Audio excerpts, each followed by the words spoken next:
Irmãos, vamos lá. Então nós estamos estudando, o credo apostólico. A nossa intenção aqui, de fato, é caminhar dentro desse credo, que é conhecido como credo apostólico, e dentro dele, com a graça de Deus, nós extrairmos os melhores ensinos daquilo que nós temos no relato desse credo apostólico. Então a nossa intenção é exatamente olhar para esse credo e verificar aquilo que Deus tem a falar aos nossos corações. Nós falamos desde o início, que esse credo apostólico ele foi escrito pelos apóstolos, não foi isso? Sim ou não? O credo apostólico foi escrito pelos apóstolos. E por que ele tem esse nome?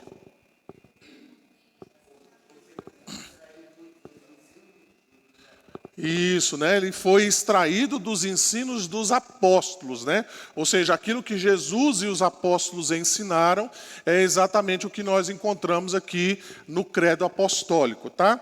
Nós falamos também que o credo apostólico, ele traz para nós alguns dogmas, ou algumas verdades essenciais do cristianismo. E nós falamos então, desde o início, que a negação de alguns desses parágrafos, ou a negação de algumas dessas frases que nós encontramos aqui no credo apostólico, significa que nós estamos ou não dentro do cristianismo.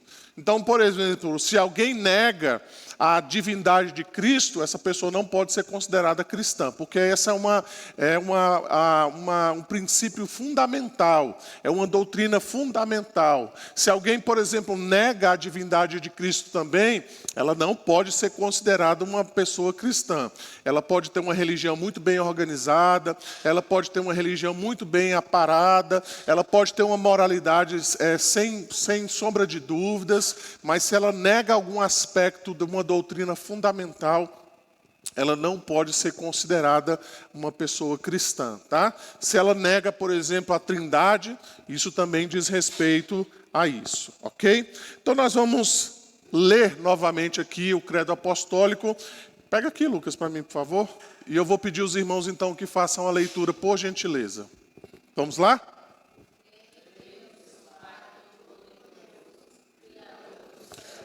Manda para mim.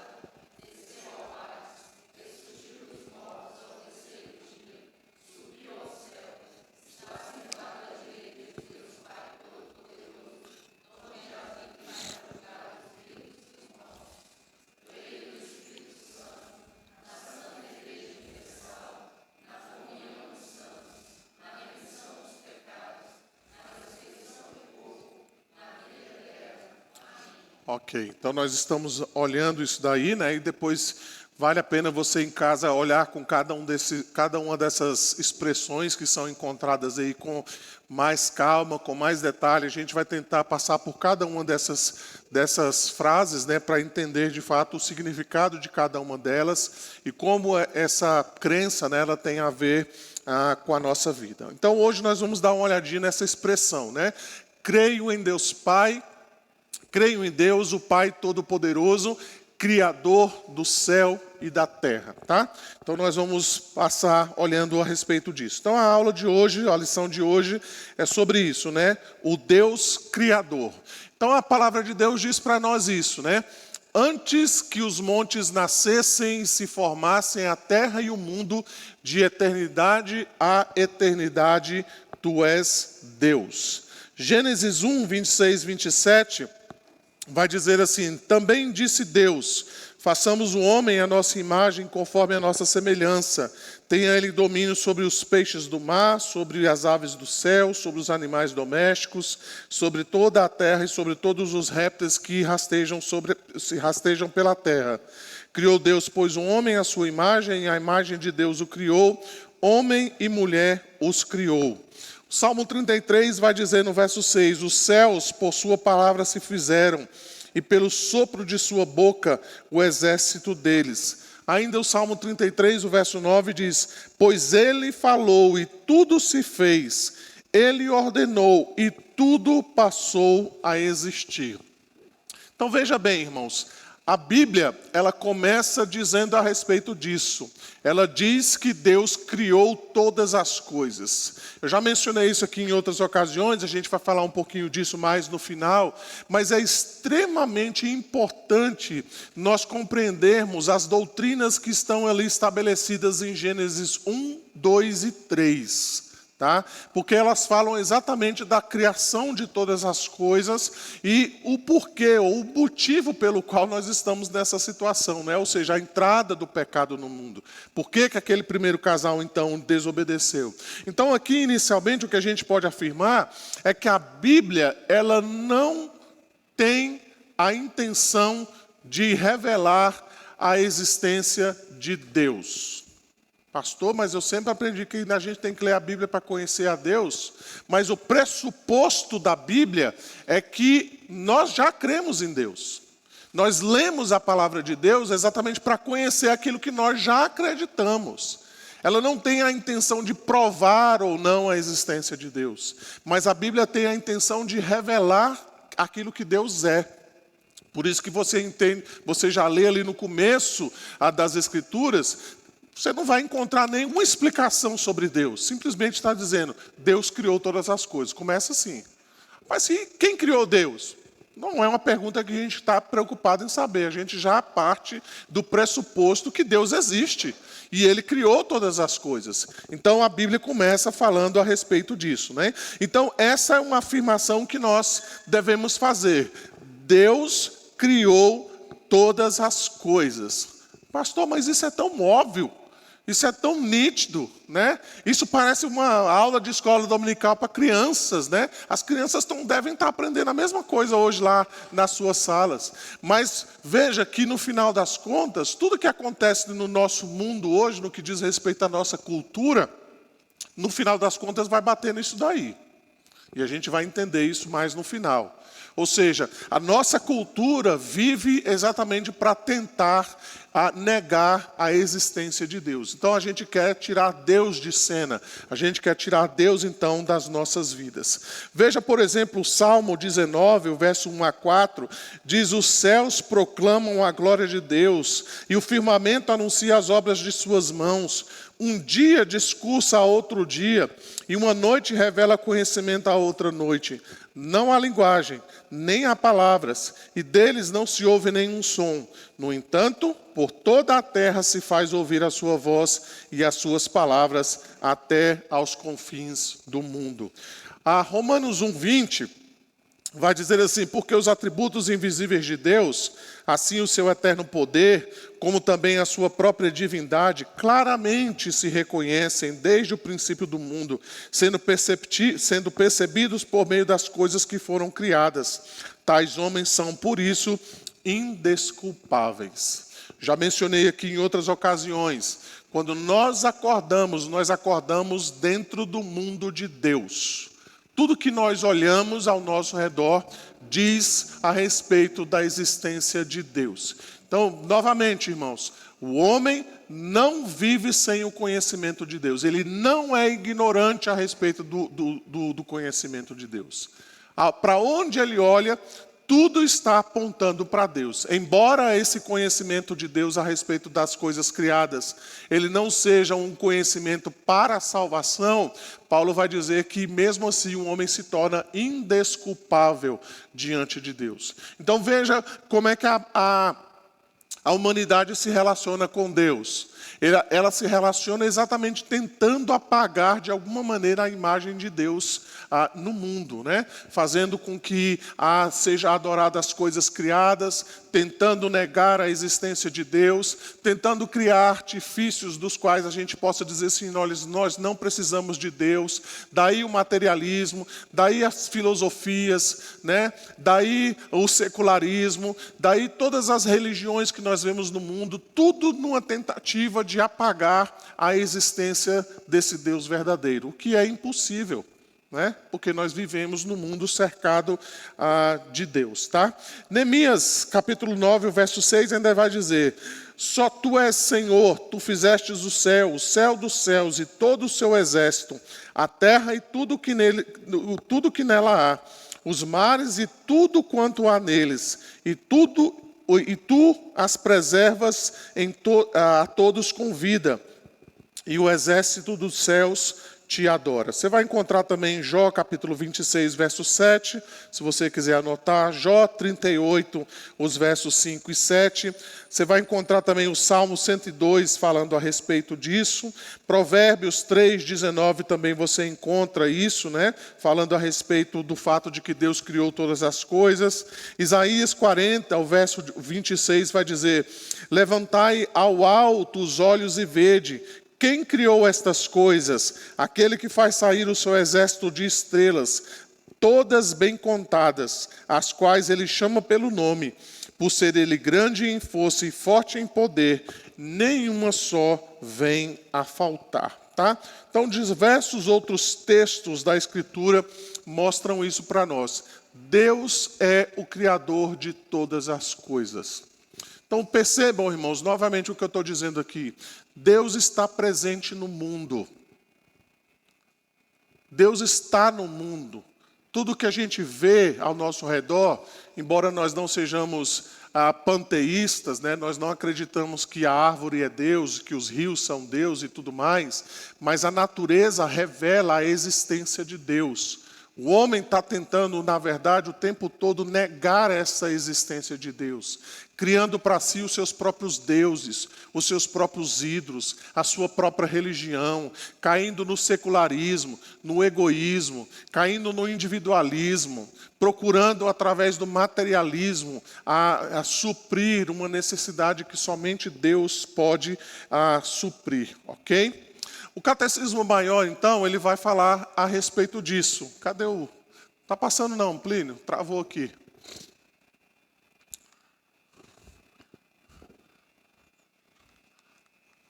O Catecismo Maior de Westminster, ele vai dizer: que é a obra da criação? Os irmãos, por favor.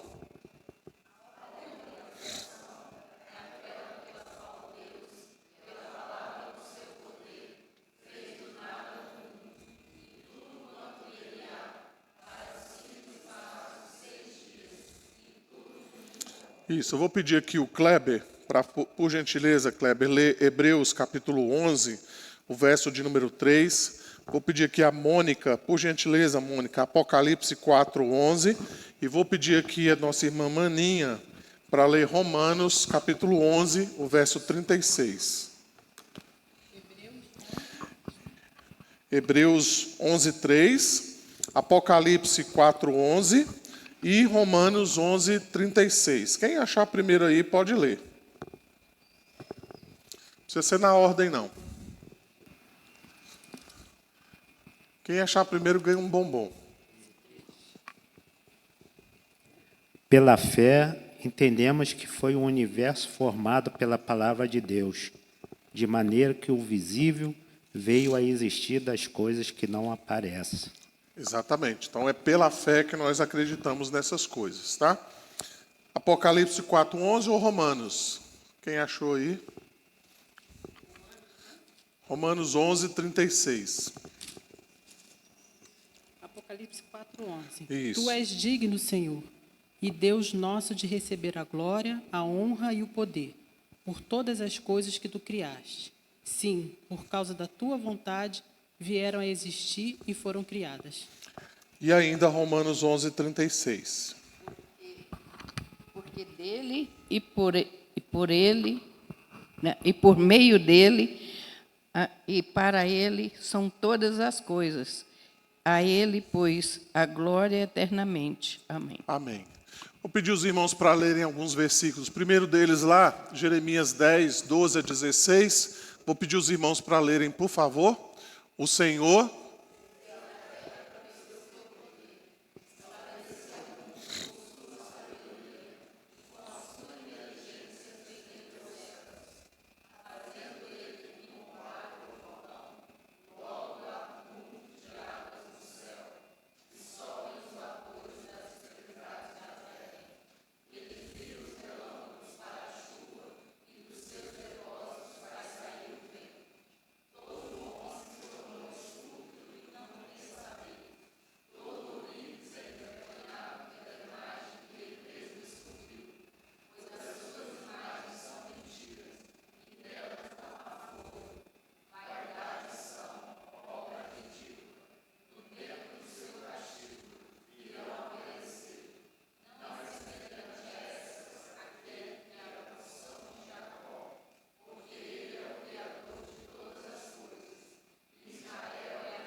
Se você tivesse que fazer uma devocional sobre esses versículos aí e tivesse que explicar 3 verdades sobre esse texto aí, quais seriam as 3 verdades que você pode encontrar aí nesse texto? Uma aula aí de homilética, vamos lá. Qual é a primeira verdade que a gente pode encontrar nesse texto aí?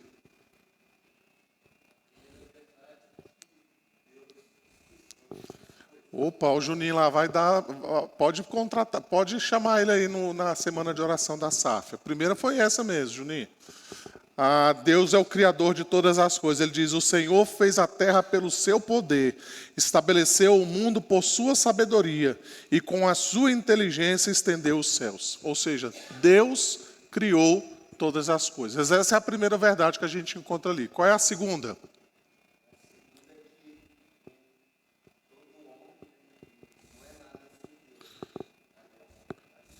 E por que ele chama o homem de estúpido? Palavra pesada, né? Por que ele chama o homem de estúpido?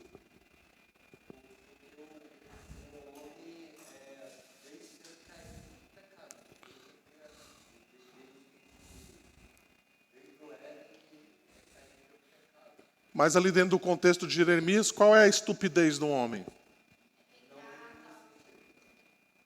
Hã?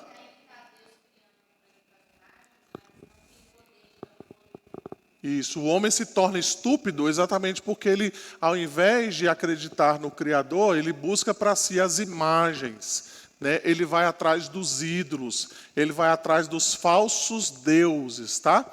E eu estou usando a palavra falsos deuses de propósito, tá, irmãos? Porque é assim que a Bíblia descreve para nós.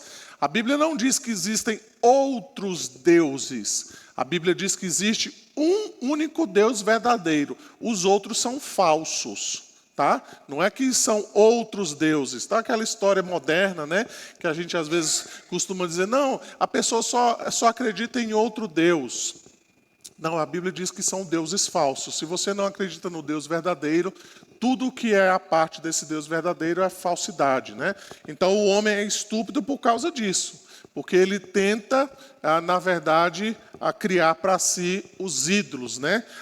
O que ele chama aí de vaidade, né? São vaidades, são obra ridícula, tá? E qual é a outra verdade que nós encontramos nesse texto aí? Para nós fecharmos a nossa devocional.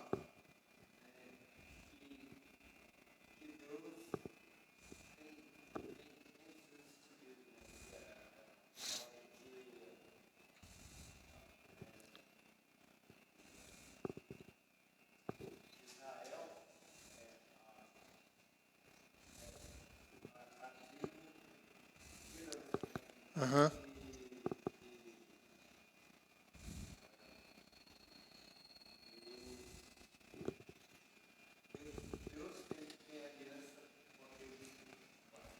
Ok. Alguém pensa diferente?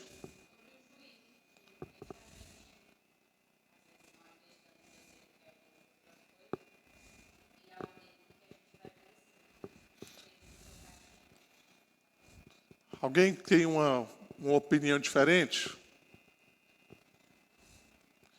Veja lá o verso 16, ele diz assim: quem não é semelhante a estas, aquele que é a porção de Jacó, porque ele é o Criador de todas as coisas, Israel é a tribo da sua herança, Senhor dos exércitos é o seu nome. O que Jeremias está dizendo é: Deus é maior do que todos esses ídolos. Deus é maior do que todas essas imagens de escultura. Não há nada nem ninguém que possa ser semelhante a este Deus. Então veja que agora Jeremias está comparando exatamente isso, né? Por que o homem é estúpido ao fazer as imagens de escultura? Porque elas não são nada comparado àquilo que Deus é. Então veja, irmãos, como isso é interessante, né? Como muitas vezes nós estamos tão ligados aos ídolos, né? E nós nos esquecemos de fato como Deus é grandioso e como Deus é maravilhoso, tá? Vamos ler outro texto então, João 1, os versos 1 a 5, vamos lá? No princípio...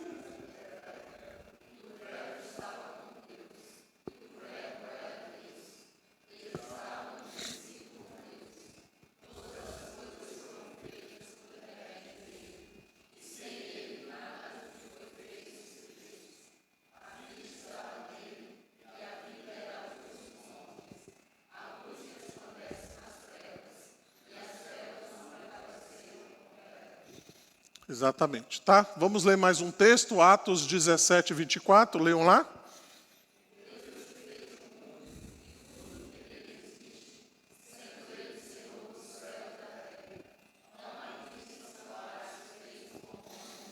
Isso, o Catecismo de Heidelberg, que nós estamos estudando aqui na Escola Dominical, na pergunta 26, ele diz assim: em que você crê quando diz, creio em Deus Pai Todo-Poderoso, Criador do céu e da terra? Os irmãos, por favor, respondam.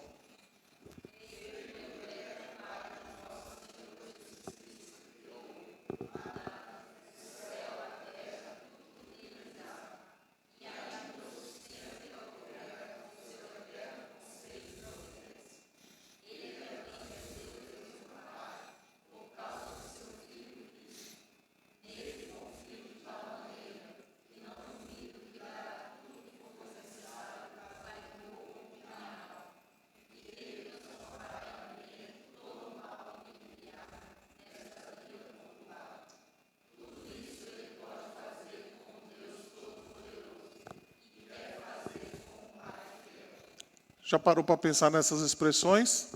Eu creio que Ele transformará em bem todo o mal que me enviar nesta vida conturbada. Ele diz, eu confio nele de tal maneira que não duvido que dará tudo o que for necessário para meu corpo e para minha alma. Então veja que muitas vezes nós declaramos algumas coisas e às vezes a gente não para pensar naquilo que nós declaramos, né? Então veja quanto é importante aqui aquilo que o Catecismo de Heidelberg traz para nós. Então, Gênesis 1:1, já mencionei aqui, no princípio criou Deus os céus e a terra. Gênesis 2:3, e abençoou Deus o sétimo dia e o santificou, porque nele descansou de toda a obra que como Criador fizera. Nós já lemos aqui, né? Aliás, nós lemos o Salmo, mas aqui Jó 33, verso 4, diz assim, o Espírito de Deus me fez e o sopro do Todo-Poderoso me dá vida. Ainda o Salmo, Atos capítulo 4, verso 24, ouvindo isto, unânimes levantaram a voz a Deus e disseram, Tu, soberano Senhor, que fizeste o céu, a terra, o mar e tudo o que neles há. Então, todos esses versículos que eu estou lendo aqui para os irmãos, né, todos eles mostram exatamente essa verdade tão simples, mas tão importante para nós, né? Deus é o Criador sobre todas as coisas. Ele criou os céus e a terra. Tudo que existe foi criado pelas mãos de Deus. Ele sustenta todas as coisas. Nós vivemos no mundo cujo Criador é o nosso Deus. E nada, então, pode fugir à sua soberana vontade. Ainda assim, a segunda confissão helvética, ela afirma o seguinte, vamos ler lá?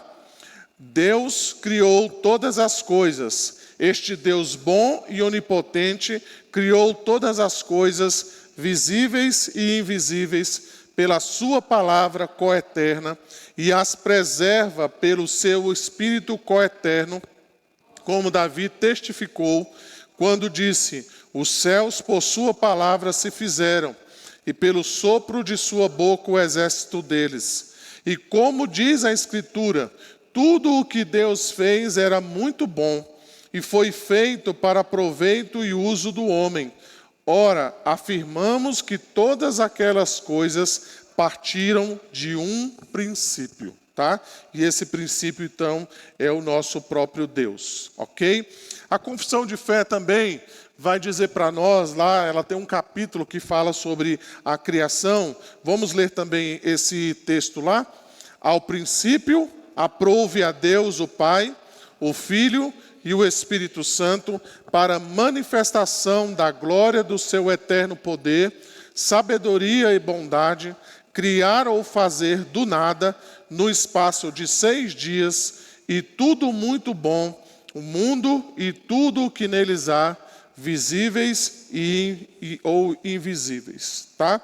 Então é isso que a palavra de Deus fala para nós. O Salmo 104, ele vai dizer, que variedade, Senhor, nas tuas obras, todas com sabedoria a fizeste, cheia está a terra das tuas riquezas. Tá? Então, ainda Êxodo capítulo 20, o verso 11, vai dizer o seguinte lá: porque em 6 dias fez o Senhor os céus e a terra, o mar e tudo o que neles há, e ao 7º dia descansou.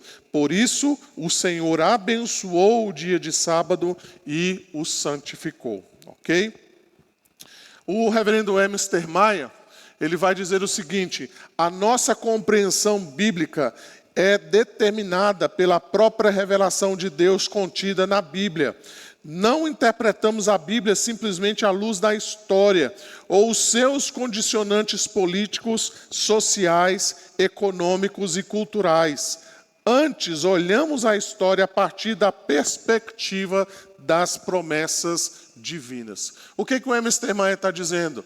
Que nós não olhamos o mundo simplesmente pelos acontecimentos que nós vemos, mas de acordo com o propósito que o próprio Deus estabeleceu para o mundo. Em outras palavras, o que Emister Maia está dizendo é: nada acontece no mundo sem que haja um propósito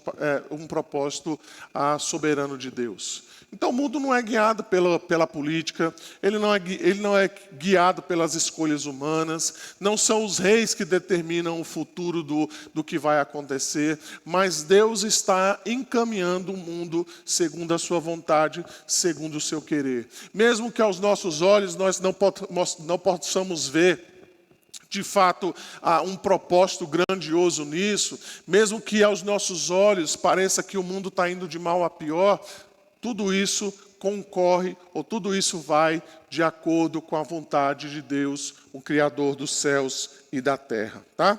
Além disso, então, Deus, nós podemos mencionar que Ele criou o homem e a mulher. Né? É isso que nós encontramos lá em Gênesis 1, 26 e 27. Também disse Deus: façamos o homem à nossa imagem, conforme a nossa semelhança. Tenha ele domínio sobre os peixes do mar, sobre as aves dos céus, sobre os animais domésticos, sobre toda a terra e sobre todos os répteis que rastejam pela terra. Criou Deus, pois, o homem à sua imagem, a imagem de Deus o criou, homem e mulher os criou. Tá? Além disso, então, o Salmo 139, que é um salmo que nós conhecemos muito bem, vai dizer o seguinte: pois tu formaste o meu interior, tu me teceste no seio da minha mãe. Graças te dou, visto que por modo assombrosamente maravilhoso me formastes. As tuas obras são admiráveis, e a minha alma o sabe muito bem. Os meus ossos não te foram encobertos, quando no oculto fui formado e entretecido como nas profundezas da terra. Os teus olhos me viram a substância ainda informe, e no teu livro foram escritos todos os meus dias, cada um deles escritos e determinado, quando nenhum deles havia ainda. O Salmo 8, verso 3 a 6, diz assim: quando contemplo os teus céus, obras dos teus dedos, e a lua e as estrelas que estabelecestes, que é o homem que dele te lembres, e o filho do homem que o visites, fizeste-os, no entanto, por um pouco menor do que Deus, e de glória e de honra o coroaste, deste-lhe domínio sobre as obras da tua mão, e sobre os seus pés tudo lhe puseste. Então veja que a criação de Deus não só envolve a natureza, aquilo que nós chamamos de criação, né? Não só envolve os animais que existem no mundo, mas a criação de Deus diz respeito ao fato de que Deus também criou o homem. Então notem, irmãos, mais uma vez, como a ideia do ateísmo, do agnosticismo, como essa ideia de que as pessoas tentam de alguma maneira negar Deus, ela é algo absurda. Até mesmo no que diz respeito à lógica. Porque se você olhar a você mesmo no espelho, você vai ver que essa ideia de Deus ela não pode ser abandonada. Ela não pode ser tirada de diante de nós. Porque nós fomos criados à imagem e semelhança de Deus. Os dons, os talentos, a capacidade, a inteligência, tudo isso que nós chamamos de tecnologia. Quando nós pegamos o nosso celular, por exemplo, né, nós olhamos então o nosso celular e nós vemos a possibilidade de falar com pessoas do mundo inteiro a qualquer hora, fazendo uma chamada. Tudo isso então aporta para a existência de Deus, porque é Deus que dá inteligência ao homem. Quando um crente vai fazer uma cirurgia e o médico diz, olha, a cirurgia é complicada, pode ser que demore muito, mas vai dar tudo certo. E depois você fica sabendo das técnicas que foram usadas, dos equipamentos que puderam operar você, você deve levantar e dizer glória a Deus, porque Deus capacitou esses indivíduos a fazer com que esse aparelho fosse feito, né? Com que esse procedimento cirúrgico fosse realizado, né? Basta você, por exemplo, ver como é que era a cirurgia para você tirar como é que é o nome? A vesícula, né? Obrigado aí para quem falou, né? Então, antigamente você fazia aqui um buraco, né? Não sei se é desse lado aqui, tem médicos aqui, eu não sei se é desse lado ou se é desse, né? Aí fazia aqui um buraco, né? Um rasgo aqui na barriga para você fazer uma operação da vesícula, né? Então, hoje você tem algo bem mais simples, né? Você faz um furinho aqui no umbigo, entra aqui, faz um furinho aqui, outro lá, pronto, faz a cirurgia. E aí você vê como a tecnologia avançou, como os equipamentos estão muito mais, facilitam muito mais, né, as operações médicas. Quando a gente vê, por exemplo, pessoas que cantam maravilhosamente bem, eu não estou falando que só crentes, né? Mas quando você vê alguém que tem um dom maravilhoso, de tocar um instrumento, de uma voz maravilhosa, você deve dizer, olha, está ali a prova da existência de Deus. Porque veja a inteligência, veja a capacidade, veja toda a perfeição demonstrada de Deus através dos seres humanos. Embora o pecado tenha manchado a imagem e semelhança de Deus, o pecado não apagou a imagem e semelhança de Deus totalmente. O ser humano ainda pode desenvolver tudo isso que eu acabei de dizer. Toda a inteligência, toda a moralidade, todos os aspectos de padrões morais, tudo isso a gente vê refletido ao caráter e à glória de Deus. Eu já até mencionei isso aqui em outras ocasiões. Até se você for lá no morro, ou se você for na cadeia, você vai ver que os presos, eles têm um certo padrão moral. Você vai dizer, pastor, pelo amor de Deus, não fala um negócio desse não. Um preso tendo um padrão moral, certos crimes, eles são punidos dentro da cadeia porque eles têm esse crime como algo inaceitável. Então, muitas vezes, as pessoas são julgadas dentro da prisão ou dentro dos morros, por aí vai. Por quê? Porque eles não aceitam aquele tipo de crime. Eles têm um padrão moral a respeito daquilo. E tudo isso, mesmo diante de uma situação dessa, mostra ou revela o caráter de Deus. Mesmo numa situação mais baixa, a gente pode ver exatamente isso, né? A gente vê essa manifestação da graça comum, da misericórdia de Deus, manifestada no ser humano. Por quê, irmãos? Porque o homem leva a imagem e semelhança de Deus. Mesmo em situações difíceis. Mesmo em situações em que muitas vezes a gente não percebe claramente essa manifestação. Exatamente porque Deus criou o homem. Então é inegável nós tentarmos, né, de alguma maneira, apagarmos a imagem de Deus. Porque quando nós olhamos ao espelho, nós vemos Deus sendo manifestado ali, visivelmente para nós. Quando nós lidamos com o nosso próximo, nós estamos lidando com a imagem e semelhança de Deus. Então não tem como nós vivermos neste mundo, né, tentando negar a existência de Deus. Então as Escrituras apresentam então Deus como o sujeito da criação que do nada, pelo seu poder, fez vir à existência algo novo que antes não existia. Então essa é a ideia lá de Gênesis, né? Deus criou todas as coisas do nada. Então veja bem, para nós isso parece algo simples, para nós isso parece algo claro. Mas vai falar isso para algumas pessoas para você ver o que vai acontecer. Não, mas tem a questão do evolucionismo, tem a questão lá do Big Bang, né? Então, foi uma explosão cósmica que deu lugar a todas as coisas, né? Então, veja que como essa doutrina é extremamente importante, né? Exatamente porque aqui e acolá nós vemos as pessoas tentando negar a existência de Deus, né? De que Deus criou todas as coisas segundo a sua palavra. Além disso, então, né, o Webster Maia vai dizer: sede fecundos, multiplicai-vos e enchei as águas dos mares, e na terra se multipliquem as aves. Revela o poder do Criador. Deus, por sua palavra, cria o mundo e, segundo o exercício desse mesmo poder, capacita as suas criaturas a se propagarem, tornando o ser humano como co-criador criado, tá? Vamos dar uma olhadinha, então, para a gente partir para o final, sobre a criação e a pessoa de Cristo, tá? Eu queria que nós lêssemos aqui alguns textos. Eu vou pedir aqui, por gentileza, a Ana Josina para ler João 1:3. Vou pedir ali o Júnior, por favor, para ler 1 Coríntios 8, o verso de número 6.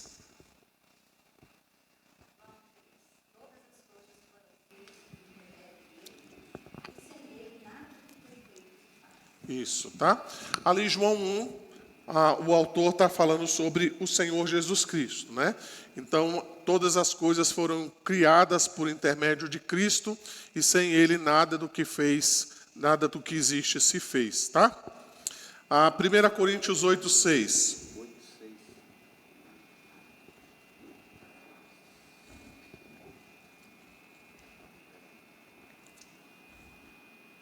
Peraí. 1 Coríntios 8, 6.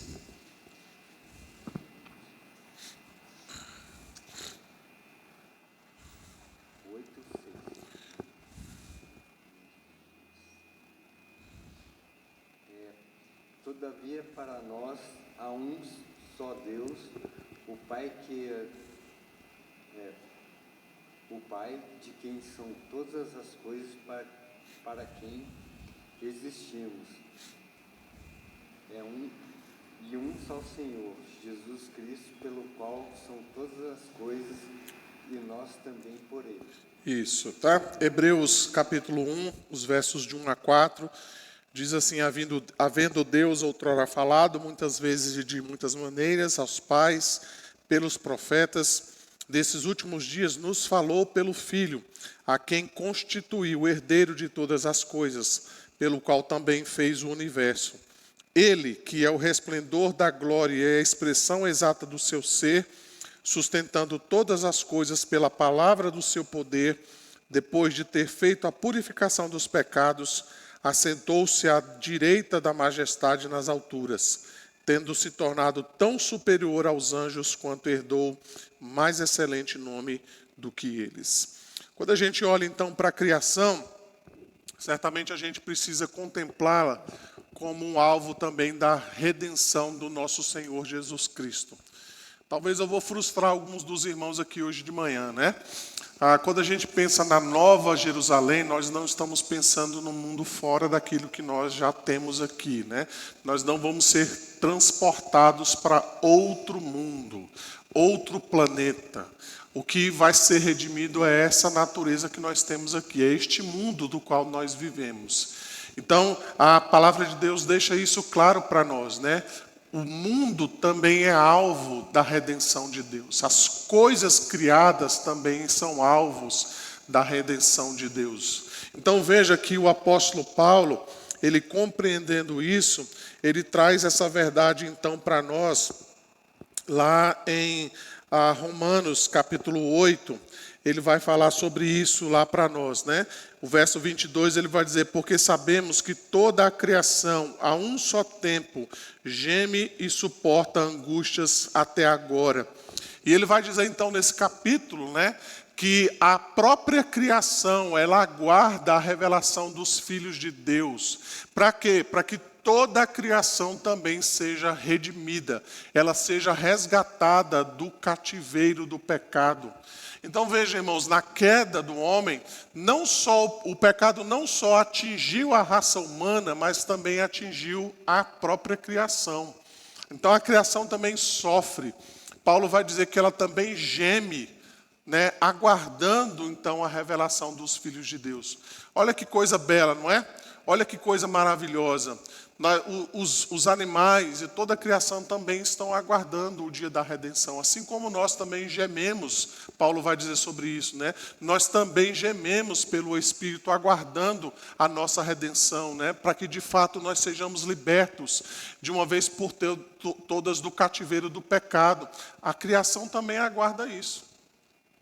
Então, quando a gente às vezes fala sobre o cristão e a ecologia, né, que o cristão precisa preservar a natureza, de que o cristão precisa cuidar bem das coisas criadas, isso não é papo de ecologista, né? Isso não é coisa do que a gente ouve por aí nos últimos dias, mas de fato é a cosmovisão cristã, né? O cristão precisa cuidar bem da criação, porque ela é algo que foi feito por Deus.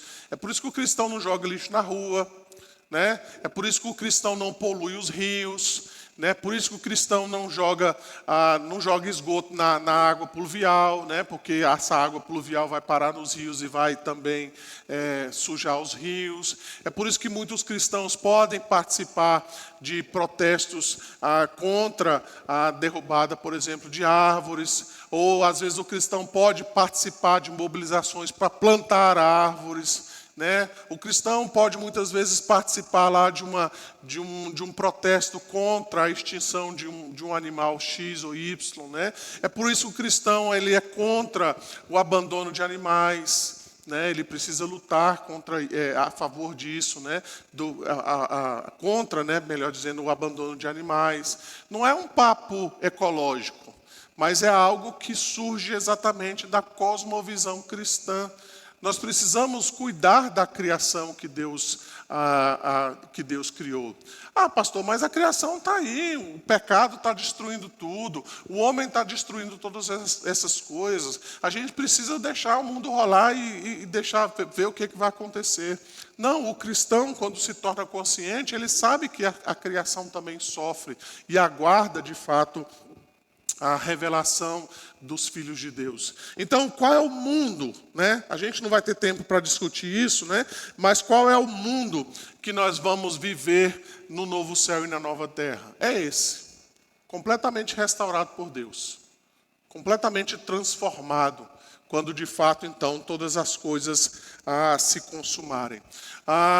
O Luiz Berkoff, ele vai dizer o seguinte: a obra expiatória de Cristo resultará também num novo céu, numa nova terra, em que habita a justiça, habitação própria para a nova e glorificada humanidade, e na gloriosa liberdade da qual a criação inferior também participará. O que ele chama de criação inferior?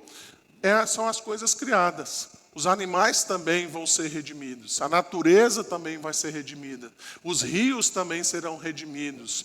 Tudo aquilo que Deus criou, então, lá em Gênesis 1, também será redimido, tá? Ainda dentro disso, Calvino vai dizer o seguinte, né?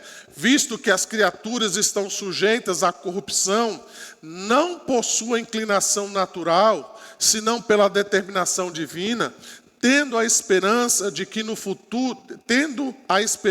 no futuro apagar todo e qualquer vestígio de corrupção, deduzimos que gemem como uma parturiente até que sejam finalmente libertados. Esta é uma comparação muitíssimo apropriada para informar-nos que o gemer de que o apóstolo Paulo fala não é em vão e nem sem efeito. Ele finalmente produzirá frutos de deleite e felicidade. O que Calvino está dizendo é: a criação geme, porque ela sabe que no futuro, quando ela for de fato redimida na volta de Cristo, ela vai poder se deleitar. Ela também vai poder se alegrar, porque ela vai ser finalmente tirada da escravidão do pecado, assim como nós gememos, não é? A gente sofre neste mundo na esperança de que um dia nós estaremos com Cristo e todas as nossas dores, todas as nossas lutas, todas as nossas dificuldades serão finalmente finalizadas, serão acabadas, né? Por mais que a gente sofra nesse mundo, a gente ainda tem esperança. Não, na vida futura eu sei que nada disso vai me atormentar mais. Ainda que alguém possa morrer por uma doença, ainda que alguém possa morrer por uma situação de profunda tristeza, ela ainda assim morre na esperança de que, quando ela ressurgir dentre os mortos, ela vai ressurgir sem nenhuma dor, sem nenhum trauma, sem nenhum pesar do pecado. Assim também a natureza aguarda para que isso aconteça também com ela, tá? Vamos ler lá também mais uns versículos. Vou pedir os irmãos para lerem, por gentileza. Pois eis, vamos lá?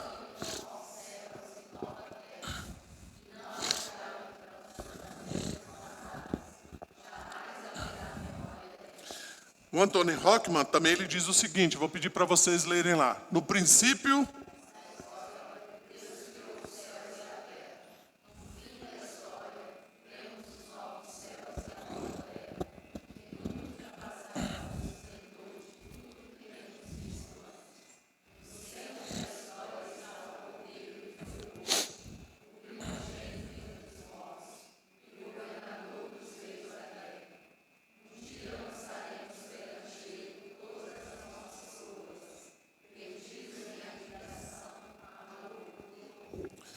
Para nós finalizarmos, então, o reverendo Emister Maia, ele diz: sem a sabedoria concedida por Deus, o conhecimento humano torna-se motivo de pretensão frívola ou um fardo que nos permite ver melhor aspectos da realidade, sem, contudo, ter a solução definitiva.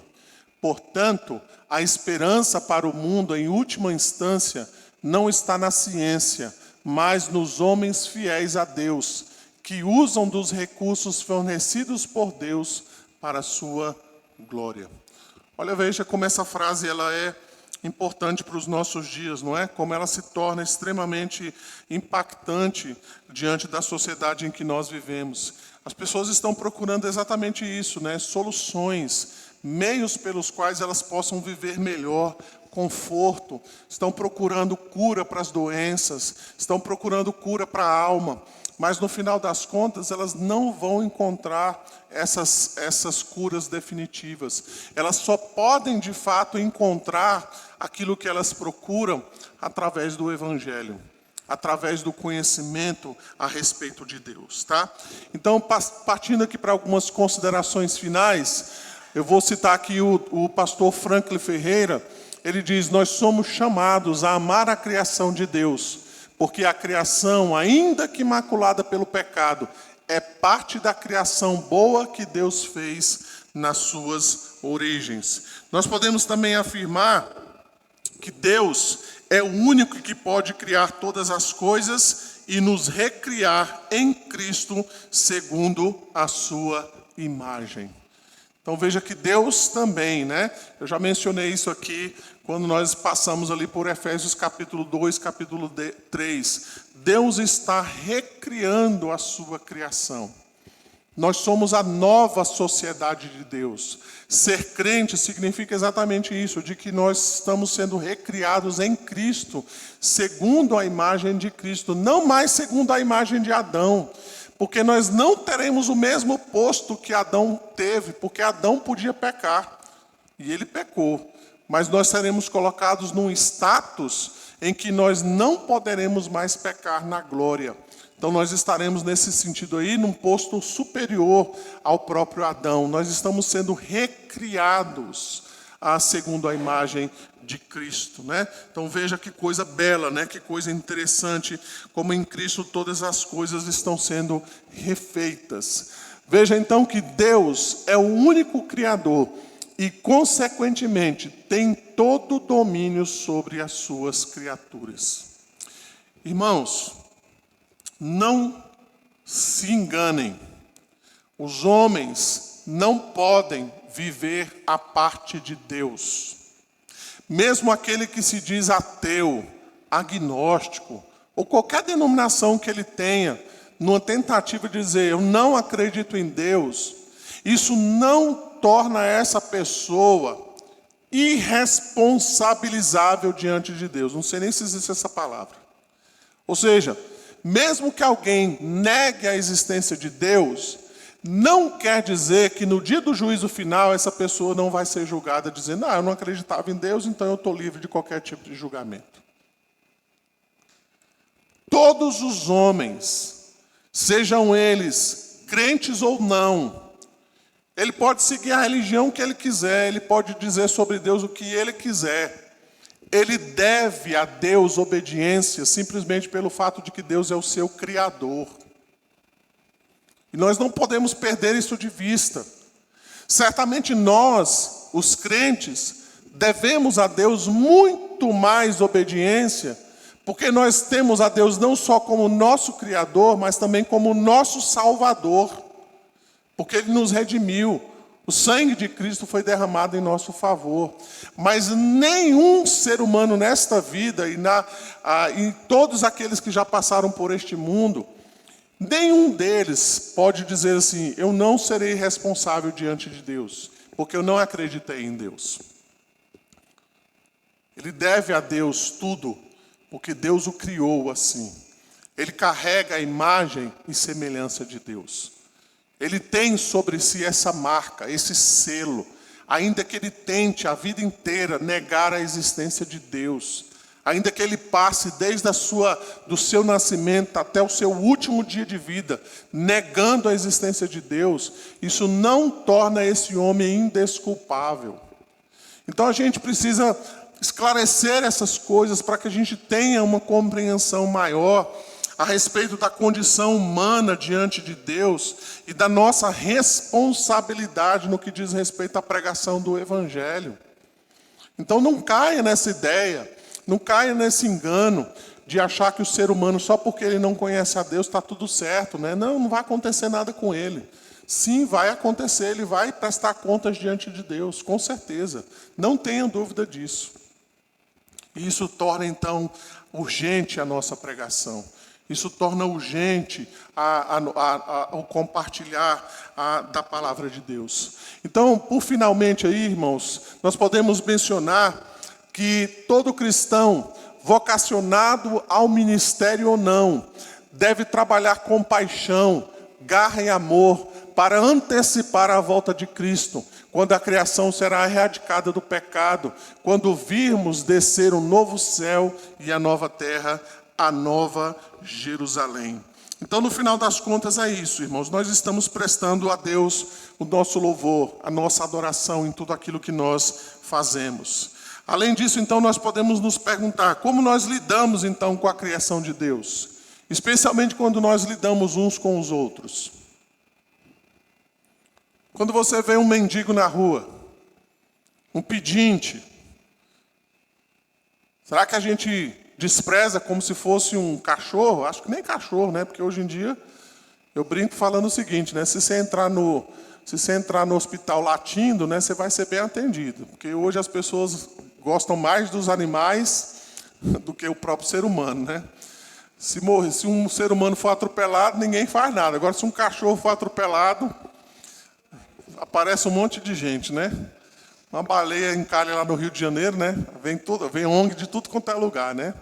Aí esses dias o rapaz postou um vídeo lá, tinha um corpo que estava lá na praia, o pessoal jogando futebol, como se nada tivesse acontecido, né? E o corpo lá estendido no chão, né? Mas como é que nós temos tratado o nosso semelhante? Ele é a imagem e semelhança de Deus. Eu sei que você vai pensar assim, pastor, mas tem gente que faz muita coisa ruim. Tem muito bandido no mundo. Tem muita gente perversa no mundo. Veja como é que o pecado faz, ou o que o pecado faz com a imagem e semelhança de Deus. Veja como o pecado é perverso. Veja como o pecado é mau. Veja como o pecado é terrível. Veja como o nosso inimigo, o diabo, ele é sagaz. Ele pega a imagem de Deus e transforma, e detona, e mancha a imagem de Deus. Ele leva a imagem de Deus no fundo do poço. E é isso que o pecado faz. Ele macula aquilo que Deus criou. Então, veja como o pecado é terrível. É lógico, irmãos, essas pessoas não são inocentes, a gente sabe disso. Mas o ponto que eu quero destacar aqui é esse. É de como o pecado transformou e manchou, de fato, a imagem e a semelhança de Deus. Então, nós precisamos observar a maneira como nós lidamos, então, com os nossos semelhantes. Além disso, então, para finalizar, realmente, se fomos criados para a glória de Deus, como nós temos vivido, então, essa verdade? O que, de fato, nós estamos buscando? A nossa própria glória? Estamos correndo atrás dos nossos sonhos? Estamos correndo atrás dos nossos prazeres? Estamos correndo atrás de fazer aquilo que nós consideramos ser o melhor? Ou nós queremos viver para a glória de Deus? Nós queremos que Deus seja glorificado, que Deus seja exaltado. Irmãos, com isso eu não estou dizendo que você precisa ser pastor, ou ser um missionário, uma missionária, precisa abandonar tudo que você está fazendo. Não estou dizendo isso. Mas quando você acorda pela manhã, que você se arruma para ir para o seu trabalho, você está mais preocupado em glorificar a Deus ou em ganhar dinheiro? Isso faz uma grande diferença. Você pode ganhar dinheiro, não tem problema nenhum. Não estou dizendo que você tem que viver sem ganhar nada ou trabalhar de graça, né? De repente alguém vai dizer, o pastor quer que a gente trabalhe de graça, né? Como é que a gente vai pagar as contas? Não é isso.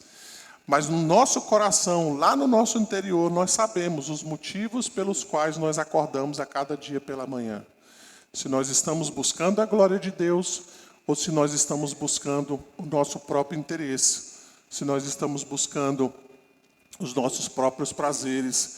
Se nós realmente estamos buscando os nossos próprios sonhos. Quando nós, então, acordamos pela manhã, nós precisamos fazer a nós mesmos essa pergunta. Por que eu estou fazendo isso? Por que eu estou trabalhando? Por que eu passei nesse concurso? Por que eu estou executando esse serviço? Por que Deus me colocou naquela repartição? Por que Deus me colocou naquele lugar? Será que é só para ganhar dinheiro? Irmãos, o ímpio faz isso também. E às vezes eles fazem melhor do que nós. Mas o ímpio, ao invés de glorificar a Deus, ele está buscando realmente esses prazeres. Ele está buscando melhorar a sua vida. Ele está mais preocupado em abastecer o seu ego. Ele está procurando cada vez mais ter mais dinheiro para que ele possa, consequentemente, ter mais segurança, mais confiança, mais autoindependência. Mas o cristão é chamado também a trabalhar, mas para glorificar a Deus, para buscar, de fato, aquilo que Deus deseja, aquilo que Deus quer. Cada um de nós é chamado a trabalharmos onde nós estamos, para que sejamos proclamadores, anunciadores das verdades de Deus, do Evangelho de nosso Senhor e Salvador Jesus Cristo. Foi para isso que Deus nos salvou. E é isso, então, que nós devemos fazer das nossas vidas. Se nós fomos criados para a glória de Deus, nós temos vivido essa verdade? Responda cada qual, então, a essa pergunta que está sendo feita aí para nós. Vamos, então, finalizar mais uma vez lendo aí o credo apostólico. Vamos lá? Creio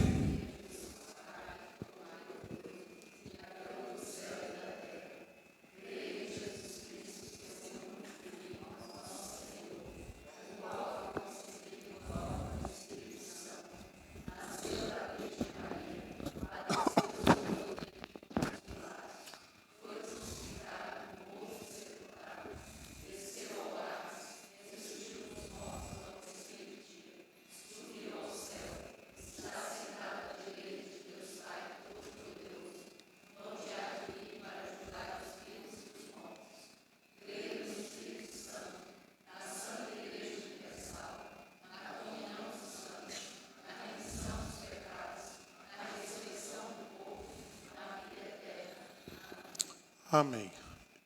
Irmãos, está aberto aí a perguntas. Se os irmãos quiserem fazer alguma pergunta, está aberto aí. Alguma consideração que os irmãos queiram fazer? A gente tem alguns minutos. Nosso irmão Olson aí. O pastor, no último slide, lembrei de um trecho de um sermão do Spurgeon, que ele fala que a gente tem que glorificar a Deus em tudo que a gente faça, né? E em todas as profissões a gente tem como fazer, né? Buscar ali fazer um trabalho bem feito e não fazer para homens, não, até nas atividades seculares, fazer para Deus, como o senhor estava falando, né? E ele chega a um ponto que ele fala o seguinte, ele diz assim, qualquer ocupação, não é qualquer ocupação, né? Ele está exortando lá quem está escutando o sermão, ele fala o seguinte, ó, se você tem uma ocupação, né, que às vezes ele está dizendo, ó, na sua ocupação você tem que glorificar a Deus, buscar glorificar a Deus com a sua atividade, mesmo que é secular. E ele diz assim, se alguém estiver pensando, não, mas na minha ocupação eu não consigo glorificar a Deus, ele então deixa. Se no que você está fazendo, se você não enxergar como você está glorificando a Deus ali, então deixa, né, que aquilo é melhor, enfim. E é desse jeito mesmo, quer dizer, a gente não enxerga, acha que a gente só pode servir a Deus aqui na igreja mesmo, isso, em atividade direta, a gente pode fazer tudo, dar testemunha aí da nossa vida, não da nossa vida em si, mas do poder do Evangelho sobre a nossa vida para todo mundo, né? É conhecido isso. Outro ponto realmente é dúvida, né? O senhor falou que eu não sei se na teologia reformada tem só essa visão, né? Da questão do novo céu e nova terra, que no final teve outro versículo que o senhor colocou ali, da Nova Jerusalém, né? Uhum. Se vai ser essa, se é uma que vai descer do céu, como João, lá em Apocalipse, fala, em Isaías fala também, né? O próprio Jesus respondeu questionamento dos discípulos sobre essa questão do reino de Deus, que eu acho que parece que, mesmo na teologia reformada, tem mais de uma visão, né? O que o senhor falou talvez seja um. Aí realmente a pergunta aí para saber se tem mais de uma visão em relação ao que seria o reino do céu, a Nova Jerusalém, o novo céu e a nova terra. Bom, isso aí é uma aula para mais adiante, né? Mas até onde eu conheço, a gente dentro da teologia reformada, o que a gente entende é que a terra que será restaurada é essa, né? Não é uma nova, porque a ideia que a gente tem, pelo menos alguns cristãos têm, é que esse mundo vai ser completamente destruído, né, e a gente vai para um outro, né? Então a gente tem a ideia da gente vai ser transportado lá para cima, quando na verdade a perspectiva reformada é a Nova Jerusalém vai descer até nós. Então essa criação ela vai ser toda restaurada, né? Então o novo céu e nova terra é neste mundo mesmo, completamente restaurado. Porque tem uma visão também, e a gente vê várias vezes nesse sentido, né? Dizendo que ela o reino pode de Deus, ter algumas diferenças. que assim. o reino de Deus é espiritual, né? Aquela questão se já chegou, se não chegou. O reino de Deus, né, o Espírito Santo habita em nós, né? Então tem essa visão também. Aí realmente, o que o João lá em Apocalipse ele fala que desce, né? Isso. Mas desce aí virou outra.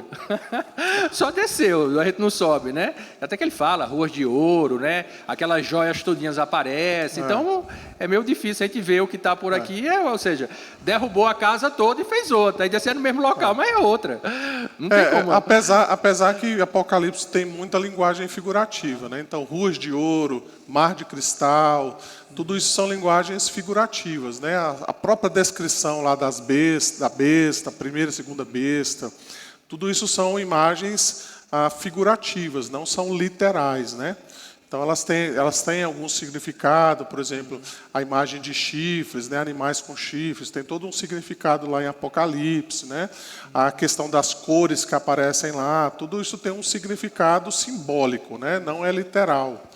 Então, essa ideia que a gente tem de que na Nova Jerusalém será ruas de ouro, é vamos dizer assim, até uma ideia bem juvenil, né? Porque a ideia ali é de que não será de fato de ouro, né? Mas fala do esplendor da Nova Jerusalém e tudo mais, né? Isso coincide com Isaías 65, que lá ele fala novos céus e nova terra, a partir do versículo 17. Porque, no final das contas, Wilson, o céu não é a habitação final dos filhos de Deus, né? A habitação final dos filhos de Deus é a Nova Jerusalém. Assim como o inferno não é a habitação final dos perdidos. A habitação final é o lago de enxofre. Você vai ver isso lá, salvo engano, em Apocalipse 19 ou 20, né? Satanás vai ser jogado no lago do enxofre. Então a gente fala muito assim do inferno, mas o inferno não é o estágio final, né? O estágio final vai ser o lago de fogo e enxofre. O negócio é pior ainda, né? Assim como a gente fala do céu, né? O céu não é o estágio final. O estágio final é a Nova Jerusalém, né? É nela que nós vamos habitar eternamente.